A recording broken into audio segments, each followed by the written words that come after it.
Casio makes a ton of digital watches, but only a select few can be seen on the silver screen. The DW290 is featured prominently in Tom Cruise's Mission Impossible film. Thankfully, it's not impossible for you to get this one on your wrist. What's good, bro? I'm LUISGUSTO. Welcome back to another watch review. Make sure you subscribe for more watch and style content. We're trying to get to 300 subscribers, and I appreciate each and every one of you. Today, we're taking a look at this bad boy. It's the Casio DW290. Let me know in the comments if you own this watch. And now let's get into it. The Casio DW290-1V retails for $54.95, though you can find it much cheaper on Amazon, and I will have an affiliate link in description in case you want to pick this one up after the review. It comes in standard Casio watch packaging. That's a black plastic watch stand inside of a blue paperboard box with a white Casio slipcover. No Tom Cruise face, no Mission Impossible word mark, nothing like that that shows any affiliation with that film. Maybe back in the day when they first released this watch, it had some kind of Mission Impossible branding to go with it. Let me know in the comments if you know anything about that. Before we get into the features and how I feel about this particular watch, let's talk a little bit about the DW290 materials. As you can see, it's pretty much a black resin watch. It's a resin case, a resin strap, and a resin pin and buckle closure. The resin does stop there though, because you do have a mineral glass above that LCD screen,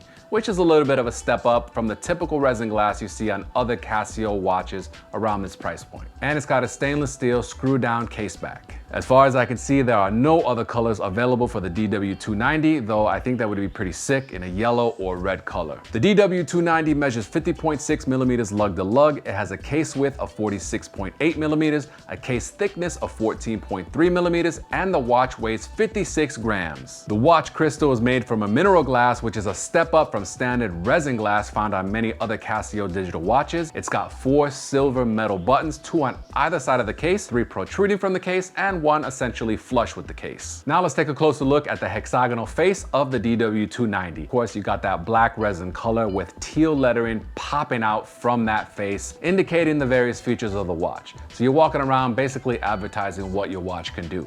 Water resist, 200 meters, electroluminescence, and illuminator can all be found on the watch case and strap, and those teal letters really seem to pop from that black. Taking a closer look at the face itself, you got the panel cover in black with a red outline, lots of branding and function labeling. Alarm chronograph, you got the Casio word mark, another electroluminescence indicator. All 4 buttons are labeled. And taking a closer look at the LCD screen below that, it's very readable and it's essentially split into 2 parts. On the top, you got the day of the week, the month and day. Below that, the time of day. Of course, it's a digital watch, right? You want that time of day. You can see it in 12 or 24-hour mode, and essentially splitting that LCD screen in half, you've got various functions like alarm, signal, and the little LCD indicators as to whether or not those features are turned on or not. There's a lot going on this hexagonal case and face, but I still think it's very readable and it looks pretty cool. However, I would definitely love to see a special edition of this watch with fewer lettering on the case and strap. All right, now let's take a look at how the Casio DW290 looks on my 7.5-inch wrist.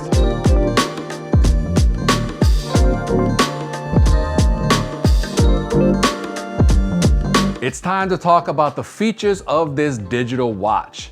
Right off the bat, I'm gonna say there's no world time, which kind of doesn't make sense for a watch featured in Mission Impossible. You'd think Tom Cruise's character would want to know the various times around the world at a glance on his wrist. Unfortunately, it doesn't have that. However, it does have most of the other digital watch features that you can find on pretty much any Casio or G-Shock watch. You've got a multifunction alarm. That's very handy. It has a flash alert, hourly chime signal, of course, main timekeeping mode with the full auto calendar up to 2099. You got plus or minus 15 seconds of accuracy, which is always a great thing. You can display that time in 12 or 24-hour mode. Right now, I happen to be going with the 12-hour mode, though that's not my usual. You've got a stopwatch with lap functionality, a countdown timer with repeatability. The flash alert is very handy on that countdown timer and the alarm. Note that in both stopwatch and countdown timer modes, you can still see the time of the day. It's featured in the upper right-hand portion of the LCD screen. And of course, the cherry on top of that feature sundae is the electroluminescent backlight, which is absolutely beautiful. It's a bluish green color, looks amazing in low light. It's very reminiscent of the G-Shock electroluminescent backlight, and it's just just a thing of beauty. It's mentioned to you 3 times, yes, 3 times on the watch face and screen. So just in case you forget that it has that feature, just push this little button here in the dark and you'll be able to see the time. It's not like the F91W with that little pathetic light coming in from the left side. Now that we got the materials, measurements, and features out of the way, I'm gonna talk about how I feel about the DW290 digital watch made by Casio. First, let's rewind a little bit. Casio was founded in 1946 and released their first timepiece in 1974, but the DW290 is very much a product of the late 1990s, as evidenced by this beautiful and unique design. Some people are gonna love it, some people are gonna hate it. And myself, I fall on the side of the fence that absolutely loves this digital watch. It's got a very unique face, some cool functionality, even though it doesn't have world time, which I mentioned earlier. It is lightweight, but feels substantial on your wrist. It's basically the closest you can get to a G-Shock watch without actually purchasing a G-Shock watch. So it's gonna be a little bit less expensive. Now, of course, it's not gonna have that shock resist feature. So if you do, fall off the balcony or drop this watch out of a helicopter, it may not survive. Of course, if you want that functionality, then just pay the extra 20 bucks for the entry-level G-Shock model. Like I mentioned before on this channel, my watch journey began in October 2023 when I sold my Apple Watch and picked up a Casio F91W. I reviewed that watch on the channel and I don't find myself wearing it as much as I was last year. I knew that was gonna happen once I started collecting digital and analog watches because there's just so many fun timepieces to own and, certain watches go with certain outfits and certain lifestyle situations. You know the deal. Speaking of the F91W, it's a great iconic watch that is lacking a little bit in the feature department, and it's not exactly a statement piece. A few months ago, my father visited New York City. We went out for dinner and I showed him my Casio F91W and he was kind of like, that watch is way too small for your wrists. And I can understand. I didn't share any context about the watch and how iconic it was or how it was starting on my watch journey. I know that with the DW290, he would not have the same thing to say. It's a bigger size, the case is nice and wide, it's got a cool, unique shape, and it's got a lot better functionality, starting with that electroluminescent backlight. And the jump in price from the F91W to the DW290, it really isn't that much, to be honest. It's really dope that it was featured in a Mission Impossible movie. Unlike the Casio Royale, which is kind of inspired by a watch that appeared in a movie, this is the real deal. Even though there's no Tom Cruise on the watch or strap or the box or anything, it's still pretty cool to watch that movie and see this watch in action. Before this review, I've been rocking this watch for the past couple of weeks just to get a better feel for it, and I really enjoy it. I wasn't sure that I would, but it's definitely something that meshes well with my lifestyle. On a day-to-day basis, I'm editing videos, I'm going to the gym, I'm walking my dog, doing groceries. On the weekends, I film for my travel and food channel, which I'll have linked below. And this is a good watch for all those purposes.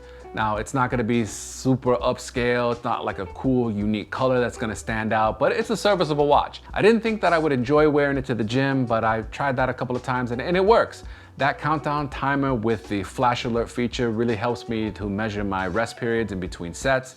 And I think it just looks cool with my gym outfits. I wouldn't dress this watch up. I wouldn't wear it for a first date or a job interview or maybe meeting your girl's parents. But in many other lifestyle situations, I think it's an appropriate watch. It's fun to wear, it's a cool conversation starter. If you happen to run into any other watch enthusiasts, you can definitely talk about this watch. This is one that I have not seen other people wearing. Unlike the F91W and the A158, A168, I've not really seen anybody else rocking this watch around New York City. And I think that kind of speaks to the uniqueness of this watch and the fact that you either love it or you hate it. It's a comfortable, lightweight watch. It's not gonna be too heavy or pushing into your wrist or anything like that.